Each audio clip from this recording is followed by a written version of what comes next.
सही नहीं क्या सिरवाल साहब? चलिए आता हूं आपके जी जी, पास। मैं ऑडिबल? हाँ हाँ बताइए। सवाल जो था जी मैंने आप जवाब उसका नहीं दे रहे हैं। आपसे सवाल कांग्रेस देखिए के लिए मैंने पूछा जा रहा है, आप जवाब दे रहे हैं बीजेपी ने ऐसा करा, बीजेपी ने वैसा करा, बीजेपी ऐसी है। आप अपना बताइए ना नहीं सर, कहां मैंने पर है? देखिए मैं स्पष्ट कर रहा हूं कि हम लोग मैदान में लड़ रहे हैं। हम्म। और जब लोकतंत्र की बात आती है, जब लोकतंत्र को बचाने की बात आती है, क्योंकि कांग्रेस पार्टी का ये मानना है कि कांग्रेस पार्टी के लिए राजनीति का मतलब जो है वो देश निर्माण है, वो अच्छा। लोकतंत्र को बचाना है, वो हम्म। लोकतंत्र की सेवा है। तो हम्म। लोकतंत्र की सेवा करने के लिए, लोकतंत्र को बचाने के लिए कांग्रेस पार्टी का प्रत्येक सिपाही केवल बंगाल में ही नहीं, देश के हर कोने में ठीक है। मैदान में डटा हुआ है। ठीक है राकेश सिंह परमार साहब, जरा आप तीनों को आपने सुना, बीजेपी, टीएमसी और कांग्रेस को, क्या नजर आया आज की तारीख में? जो तस्वीर सुबह से अब तक नजर आई है, उस लिहाज से इन बयानों को किस तरह से देखा आपने? अब्दुल भाई साहब, एक तो आपको और आपके सभी दर्शकों को, सभी पैनलिस्टों को मेरा सादर प्रणाम। बयान तो चुनाव में मजबूरी है दोनों तरफ से देना।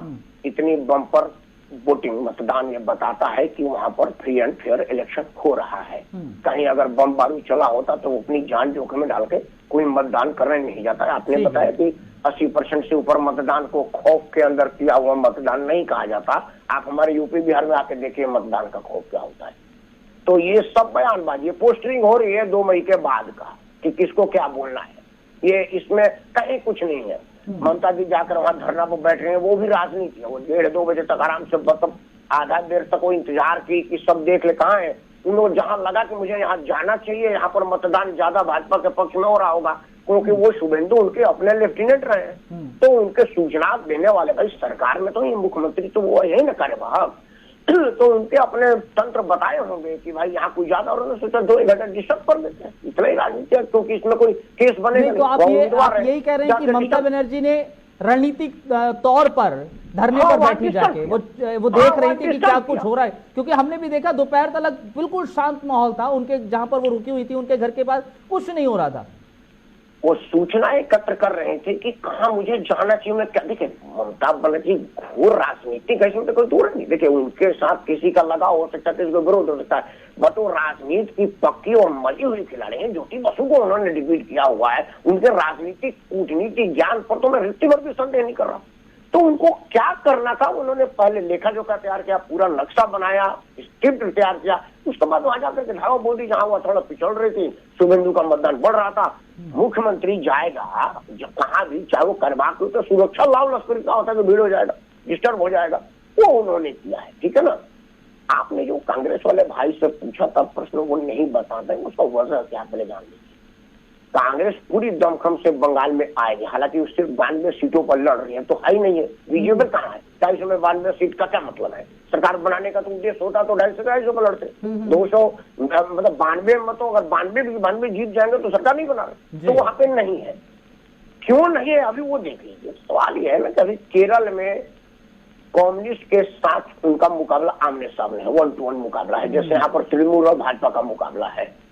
तो वहां पर बंगाल में कम्युनिस्ट के साथ लड़ रही है भाजपा और तृणमूल से, तो कुछ भी राजनीतिक बयान तो देना पड़ेगा ना। कम्युनिस्ट ये है, कम्युनिस्ट हुआ है, ज्योति बसु सरकार है। ठीक है, आपका पॉइंट है। मैं अब आपके पॉइंट को आगे ले जा रहा हूं जरा। टीएमसी को लेकर दया शंकर साहब, जो परमार साहब कह रहे हैं कि क्या वाकई में ऐसी ही परिस्थिति थी, ऐसी ही तस्वीर दिखी? क्योंकि दोपहर तक का पॉइंट है कि लोग घरों से निकलकर पोलिंग बूथ तक पहुंचे। अब्दुल भाई, बंगाल का पहले से ही रहा है कि मतदान टूट के होता है। वो राजनीतिक रूप से बड़े सक्रिय लोग हैं। मतदान ये कोई पहली बार नहीं हो रहा है, ज्यादातर हमारे यूपी बिहार से ज्यादा मतदान वहां पर होता है। आप अपने गोत्र ममता बनर्जी को बताने के पीछे कारण है कि कहा था ना कि लोहा लोहे को काटता है, विष से विष का इलाज होता है। वही उसी टिट फाट टैट वाला प्रमेय है। ममता बनर्जी को लगा कि पूरे 10 साल के कार्यकाल में मैंने एक धर्म विशेष, मतलब मुसलमानों के हितों की बात सार्वजनिक किया, अध्यादेश से कहा कि भाई मूर्ति विसर्जन रोकिए, क्योंकि अभी इस टाइम अजान का टाइम हो रहा है। मुझे अजान के प्रति प्रेम लगाव है, मैं करता नहीं हूं, लेकिन मेरे पास सम्मान है। लेकिन फिर भी मैं अगर शासक रहूंगा तो ये नहीं कहूंगा कि आप गायत्री मंत्र का वाचन बंद करें क्योंकि अजान का टाइम हो रहा है। वो आदमी इच्छा से बंद करता है कि अजान तो 5-7 मिनट के लिए होता है, मैं 2 मिनट बात कर लूंगा, वो मेरी मर्जी है, मुझ पर तलवार रख करके नहीं कहा जा सकता। अब स्थिति क्या हुई है कि जो नंदीग्राम वाला इलाका है असल में वो अधिकारी परिवार का इलाका है, ममता बनर्जी का इलाका नहीं है। अधिकारी उस आंदोलन में आए हैं सिंगूर नंदीग्राम से और ममता बनर्जी उनका साथ लिया, तो उनसे लड़ने के लिए लोहा लोहे को काटता है और अधिकारी हिंदू है। इसलिए ममता बनर्जी ने कहा कि यार मुसलमान मेरा है कि नहीं ये तो बड़ा संदेह है, क्योंकि प्राचा आया हुआ है, वो मजार वाला आया हुआ है, उसके बाद वो वैसी जी आ चुके हैं, तो मुस्लिम यही कारण है राकेश सिंह परमार, दयाशंकर साहब, ये सवाल है 70% तकरीबन 70% से ज्यादा ही हिंदू पॉपुलेशन है, हिंदू वोटर्स हैं नंदीग्राम के भीतर, और यही कारण है कि ममता बनर्जी को यह जताना पड़ा है, क्योंकि जो परमार साहब कह रहे हैं अधिकारी जो परिवार है उसका बोलबाला रहा है नंदीग्राम में, ममता बनर्जी यहां पर नहीं रही हैं, लेकिन अब जब वो उतरी हैं तो उनको जताना तो है, दिखाना है, बताना है, और तभी उनके ये गोत्र निकला है और तमाम अलग अलग चीजें निकलकर सामने आ रही है बयान। देखिए ऐसा कुछ भी नहीं है। अच्छा। यदि उनका वर्चस्व होता तो वो किसी का आड़ नहीं लेते। लोग निर्दल भी चुनाव, अगर उनको अपने में इतना दम रहता तो निर्दल भी लोग चुनाव लड़ा करते हैं, किसी के पीछे जाकर नहीं। तो वो पार्टियों का अपना वर्चस्व होता है, पार्टियों का बैंक होता है, स्ट्रक्चर होता है। भाजपा में जाना चाह रहे हैं, निर्दलीय लड़ना चाह रहे हैं, किसी और में जा रहे हैं। नहीं, वो बातें जाए, एक जैसे वर्चस्व इतिहास है, काफी लीडरों को आप देखे होंगे कि निर्दल भी चुनाव जीतने का काम करते हैं जिनमें दम होता है। रही दम की बात कहा हमने, और रही बात गोत्र की बात पे मैं बता दूं, क्या मानते हैं कि ममता बनर्जी का वर्चस्व है कि नहीं? थोड़ा सा बात पे हो जाए। मेरा प्रश्न है, क्या ममता बनर्जी का वर्चस्व है? दयाशंकर भाई, ममता बनर्जी का वर्चस्व मानते हैं? देखिए, माँ माटी मानुस, गुंडे मवाली और वो क्या अराजकता फैलाने वाले लोग नहीं वर्चस्व की बात करते हैं। हम लोग माँ माटी मानुस की बात करते हैं, हम लोग सभी में मनुष्य देखते हैं, इसलिए हम लोग वर्चस्व की बात नहीं करते हैं। वर्चस्व को देखा गया घर में जाके वर्दी में अब कौन लोग को धमका रहे थे, कौन लोग थे, वो तो बात का विषय है, जांच का विषय है। और राज्यपाल महोदय को भी शिकायत की गई है, चुनाव आयोग को भी शिकायत की गई है, वर्दी में कौन लोग थे, कहां से आए थे, कहां के नहीं थे। आप सवाल को ये चीजों डाइवर्ट कर रहे हैं। दयाशंकर साहब, एक सवाल है, दयाशंकर साहब सवाल ये है, आप ये कह रहे हैं कि अगर शुभेंदु अधिकारी का वर्चस्व है इस सीट को लेकर तो वो निर्दलीय लड़ सकते थे, तो परमार साहब कह रहे हैं कि आप ये बताइए कि ममता बनर्जी का वर्चस्व है? देखिए, जनता का प्रेम कहिए, वर्चस्व है ममता बनर्जी का।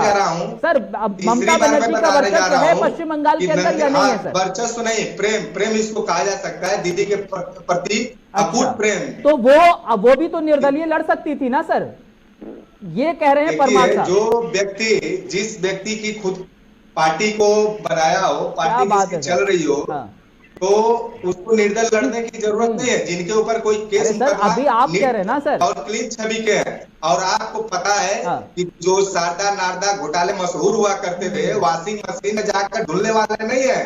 वीडियो यूट्यूब से डिलीट होने से साफ छवि नहीं हो जाएगी। ये चीजों पर लोग बात नहीं करना चाहते, हम लोग जनता के हित की बात करने वाले लोग हैं, हम लोग माँ माटी मानुस की जड़ बोलने वाले लोग हैं, हम लोग द्वेष फैलाने वाले लोग नहीं है। जनता दीदी को मानती है, जनता को प्यार करती है और दीदी के पक्ष में वोट कर रही है।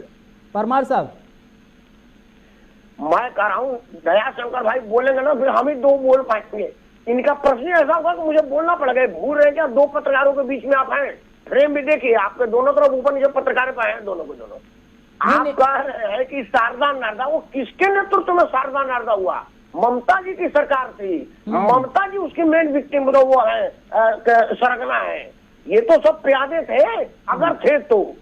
अगर शुभेंदु वगैरह कहीं है, ये तो जांच राज्य, मैं इसको नहीं जानता, मैं भाजपा का मेंबर नहीं हूं कि मैं इल्जाम लगाऊं। हाँ, भारतीय जनता पार्टी इल्जाम लगाया था, अब वो इसमें आ गए तो इल्जाम नहीं। ठीक है, परमार साहब मुझे एक चीज बताइए, क्या आपको यहाँ पर नजर आया है, मैं कांग्रेस को लेकर आना चाहता हूं, क्योंकि कांग्रेस तो कतई नजर ही नहीं आई। ठीक है, बीजेपी और टीएमसी के बीच हमें टक्कर नजर आ रही है और कहीं पर भी नहीं दिखा, तो कांग्रेस को लेकर क्या क्या नजरिया नजर आ रहा है लोगों का पश्चिम बंगाल के अंदर? इसमें थोड़ा टाइम दीजिएगा। मैं कई बार इस पर डिबेट में बोल चुका हूं। मैं राहुल गांधी को मिल के सामने में भी ये बात रखा हूं, जरा अच्छे डिस्टर्ब है ना, बात तपस नहीं है। बात था कांग्रेस के राष्ट्रपति और उपराष्ट्रपति बन जाना, प्रधानमंत्री और लोकसभा का अध्यक्ष उपाध्यक्ष सब बन जाना। मैं एक बात कहा था, उत्तर प्रदेश में एक पुल गिर गया था, ममता मायावती के मंत्री उद्घाटन करके गए नसीमुद्दीन, और उसके बाद पुल गिर गया। मेरा स्टेटमेंट आया कि यही गिरी चरण दे हनुमंत, आप तो चल गया पताल तुरंत की तरह से मंत्री ने पांव रखा, पुल गिर गया। मेरे को एक बड़ी आला दर्जे का नेता, चैनल पर नाम नहीं हो, बुलाया, बोला यार ये बोलने से पहले पूछ लिया करो, समझ लिया करो। तो मैं टाइम लिया, मिला उनसे कि देखिए आपको गलतफहमी हो रही है कि आपका प्रधानमंत्री, आपका राष्ट्रपति, आपका उपराष्ट्रपति है, लोकसभा राज्यसभा में आपका अध्यक्ष और सभापति है, लेकिन जमीन पर आप अगर नहीं रहेंगे ना तो वो आपको माया मुलायम और लालू उल्लू ये सब खा जाएगा आपका पार्टी, आप कुछ नहीं रह पाएंगे। आप जमीन पर देखिए, अब उन्होंने क्या कहा उसका मैं यहाँ पर वर्णन नहीं करूंगा। स्थिति क्या है कि कांग्रेस ये समझ ही नहीं पा रही है कि उसका कैडर, ये जो भाई यहाँ पर बैठे हुए हैं, ये मजबूत रहेंगे तभी राहुल मजबूत रहेंगे। राहुल मजबूत रहेंगे, ये भाई मजबूत नहीं रहेंगे। कांग्रेस ने अपने नीतियों से क्षेत्रीय दलों के साथ कोलैबोरेशन करके क्षेत्रीय दल को मजबूत कर दिया। बिहार में लालू प्रसाद यादव, आज स्थिति ये हो गई कि वो कांग्रेस को करे कि 2 सीट लेना। आप ये कह रहे हैं कि कांग्रेस ने जमीन पर कुछ नहीं किया है, और जब तक जमीन पर निचले कार्यकर्ताओं को लेकर काम नहीं करेगी तब तक यही स्थिति रहेगी। जहांजेब साहब, ये तस्वीर है और पश्चिम बंगाल में भी यही है। नहीं देती कांग्रेस, सबसे बड़ी बात है। कल को कोई कार्यकर्ता किसी मामले में अनफॉर्चुनेट फंसता है, ठीक है, जहांजेब से इसका जवाब लेते हैं। जहांजेब साहब, ये यही चीज है कि आपने जमीन पर किया ही नहीं कुछ, आप मजबूत नहीं कर रहे हैं, आप नींव को ही मजबूत नहीं कर रहे हैं, उसी को ही आपने ढा दिया। और यही चीज है, तस्वीरें हमें देख रही है, पश्चिम बंगाल में नहीं नजर आ रहा है, आप कहीं नहीं नजर आ रहे। मैं अब्दुल भाई राकेश सिंह परमार जी का बहुत आभारी हूं कि वो शुभचिंतक है कांग्रेस पार्टी के, शुभचिंतक है राहुल जी के। मैं बहुत आभारी हूं क्योंकि आज देश में बहुत कम पत्रकार ऐसे मिलते हैं जो वाकई में निष्पक्ष होकर बात करते हैं। आपने कहा कि कांग्रेस काम करके देश के किसान के बाद, मध्यम वर्ग व्यापारी के बाद, अब देश के प्रत्येक नागरिक के, गरीब नागरिक के खातों पर डाका डाल रही है ये मोदी सरकार। और दूसरी और अहम बात, मुझे एक बात बताइए ना, ठीक है, विजय खेड़ा जी ने कहा, तो सुन लीजिए, जो विजय खेड़ा जी ने दलित वोटरों की बात की, तो मैं भी दलित वोटरों से एक छोटी सी विनती करना चाहूंगा कि मेरे दलित भाई वोट डालने से पहले हाथरस की उस बेटी का हाल जरूर याद कर लें जिसको ठीक है ना। लेकिन ये तो बताइए ना कि ये आप अपील कर रहे हैं, आपके बड़े नेता तो जाकर नहीं कर रहे हैं ना सर। जहांजेब, दरअसल सवाल तो यही है ना, आपके बड़े नेता तो दिख ही नहीं रहे। चलिए राकेश परमार साहब, इस पर क्या आप कहना चाह रहे हैं? ठीक है, आ रहा हूँ जहांजेब, मैं आपसे कह रहा हूं, परमार साहब आपका जवाब दे। परमार साहब बोलिए। दो बात उन्होंने कहा है।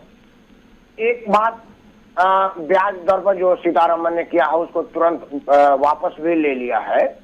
असल में सीतारमन पी चिदम्बरम साहब के फाइल को ही आगे बढ़ा रही है। चिदम्बरम साहब का था कि सब्सिडी समाप्त करो। अरे ये तो आगे कांग्रेस की ही हर चीज चला रहे हैं, इनके पास अपना कुछ है ही नहीं, आगे लाएंगे क्या? इनके पास नागपुर के कच्चे और लाठियां हैं, इनके पास नागपुर की चड्डियां और लाठियां हैं और कुछ नहीं है।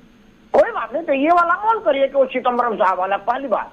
और दूसरी बात, तो हाथरस की बेटी के पहले जब आप लखनऊ से आएंगे ना तो कानपुर पड़ता है, उसके बाद जयपुर भी बड़ा बढ़िया है। तो मतदान बंगाल वाले लोगों को एक बार जरा कानपुर में और जयपुर के भी विषय में सोच करके मतदान करना चाहिए। सिर्फ देश भर में हाथरस ही नहीं है भाई, इस तरह की घटनाएं बहुत जगह है देश भर में। सारी घटनाओं को एक बार कहीं पर भी रात के अंधेरे में, कहीं पर भी रात के अंधेरे में अधिकारियों ने कोई शव नहीं जलाया। जहांजेब जरा समझिए, बंगाल का चुनाव है, मैं दिल्ली में रहता हूँ, चुनाव बंगाल का है। हमने देखा भाई जलाते हुए, क्या चोला ओढ़े हुए, दिन के उजाले में चोला ओढ़े हुए सरकारों को, भागवतपुर में मुसलमानों को दिन के उजाले में जलाया गया है। उसी बंगाल में मुसलमान और हिंदू को राक्षस बैठा हुआ है में लड़वाया गया है, जिन्होंने रात के अंधेरे में एक शव जलाकर ऐसा अपमान किया उस दलित बेटी का अपमान किया। अरे राकेश जी, राकेश जी आपसे अपेक्षा नहीं है, राकेश जी आपसे अपेक्षा नहीं है, खून जलता है प्रत्येक भारतवासी का। जहां आप जा रहे हैं, जहां आप जा रहे हैं उसका औचित्य नहीं है यहाँ पर, जहां आप जा रहे हैं उसका औचित्य नहीं है। पश्चिम बंगाल का चुनाव है, पश्चिम बंगाल में आप कहां पर हैं वो आपको भी नहीं नजर आ रहा है, कांग्रेस कहां है वो दिख ही नहीं रही है, और आप यहां आकर कह रहे हैं कि अगर दलित समाज का जिक्र हो रहा है तो हाथरस को भी देखिए। आप भी बताइए ना, उस समय के दौरान आप राजस्थान जाकर देखेंगे, आपने देखा था क्या हुआ क्या नहीं हुआ, आपको उसका जिक्र नहीं करेंगे आप, क्योंकि नहीं आपको समझ में आएगा। तो आप उस गली मत जाइए जहां पर आपके ऊपर ही सवाल उठे सर, आप उस गली मत जाइए। लेकिन समझिए जरा, पश्चिम बंगाल के भीतर आपकी स्थिति क्या है वो आप खुद समझिए और खुद जानिए। आपके अंदर ये स्थिति नहीं है कि आप अगर 92 सीटों पर चुनाव लड़ रहे हैं तो आप सरकार बना लेंगे क्या। आपकी स्थिति यहां पर ये आ गई है कि आप राष्ट्रीय पार्टी होते होते आप रीजनल पार्टीज के साथ जुड़कर आप काम कर रहे हैं। आपकी स्थिति ये हो चुकी है, आपको समझ में ही नहीं आ रहा है वो, और आपके जो बड़े नेता हैं उनको भी ये जहन में नहीं है, उनके खुद ये जहन में नहीं है उनको किस तरह से अपनी पार्टी को फिर से उठाना है, उनको किस तरह से पार्टी को फिर से बढ़ाना है, उनको किस तरह से अपने कार्यकर्ताओं को मोटिवेट करना है, ये चीजें नहीं समझ में आ रही। फिलहाल क्लोजिंग कमेंट में लेना चाहूंगा, क्लोजिंग कमेंट राकेश परमार और फिर दयाशंकर साहब से क्लोजिंग कमेंट है 30 सेकंड के अंदर सर आप कंप्लीट कीजिए। पश्चिम बंगाल के मतदाताओं को बहुत बहुत धन्यवाद कि वो खुल के मतदान कर रहे हैं, जिसके पक्ष में चाहे जो मुद्दा उनको अच्छा लगे वो करें। आज की जो हालात है उसमें मतदान कहीं गड़बड़ नहीं हुआ है। मतदान पर बेमतऊ चाहे नरेंद्र मोदी कह रहे हैं कि 2 मई को मेरी सरकार बनेगी या ममता बनर्जी करें कि गुंडा बनेगा, ये सब राजनीतिक बयानबाजी करेगा, लेकिन पश्चिम बंगाल की जनता को जरूर सराहा जाएगा। दयाशंकर जी क्लोजिंग कमेंट क्या कहेंगे, दूसरे चरण में बम्पर वोटिंग हो रही है। देखिए, बम्पर वोटिंग हो और इससे भी बेटर वोटिंग हो और